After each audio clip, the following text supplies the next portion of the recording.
Սուրբ Գրիգոր Լուսավորիչ բժշկական կենտրոնը ևս միացել է Վարդագույն հոկտեմբեր կրծքագեղձի իրազեկման միջազգային արշավին։ Այս ամիսը նվիրված է կանանց առողջությանը եւ կրծքագեղձի քաղցկեղի վաղ հայտնաբերմանը։ Կրծքագեղձի քաղցկեղը, ինչպես ամբողջ աշխարհում, այնպես էլ Հայաստանում, կանանց շրջանում չարորակ նորագոյացությունների առաջին հորիզոնականում է։ Ամեն տարի ամբողջ աշխարհում գրանցվում է 2.3 միլիոն հիվանդացության նոր դեպք։ Այն ունի բարձր ցուցանիշներ աճի կայուն տեմպ եւ ցավոք երիտասարդանում։ Վարդագույն հոկտեմբերը հիշեցնում է սովորիր ճանաչել քո մարմինը։ Ամսական գոնե մեկ անգամ կատարիր ինքնազննում, ինքնաշոշափում դաշտանային ցիկլի նույնիսկ օրերին։ Սակայն մի մոռացիր դիմել բժշկի, կատարել գործիքային հետազոտություններ, քանի որ գործիքային հետազոտությունների արդյունքում կարող են հիվանդությունը հայտնաբերվել առավել վաղ փուլերում, քանի դեռ չկան որևէ կլինիկական ախտանշաններ։ 20 տարեկանից սկսած բոլոր կանանց եւ աղջիկներին ցուցված է կատարել կրծքագեղձի ուլտրաձայնային հետազոտություն տարեկան մեկ անգամ,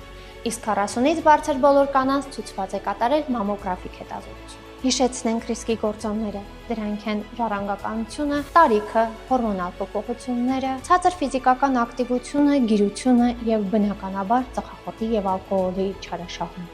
Մի անտեսեք նախազգուշացնող նշանները եւ հիշեք, վաղ հայտնաբերումը կարող է կյանքեր փրկել։ Ձեր յուրաքանչյուր օրն արդեն հաղթանակ է, իսկ մենք ձեր կողքին ենք հավատով, սիրով եւ աջակցությամբ։ Սուրբ Գրիգոր Լուսավորիչ բժշկական կենտրոնում դուք կարող եք անցնել բոլոր գործիքային հետազոտությունները մեծ հոգատարությամբ եւ մասնագիտական աջակցությամբ։ Ձեր առողջությունը մեր առաջնահերթությունն է։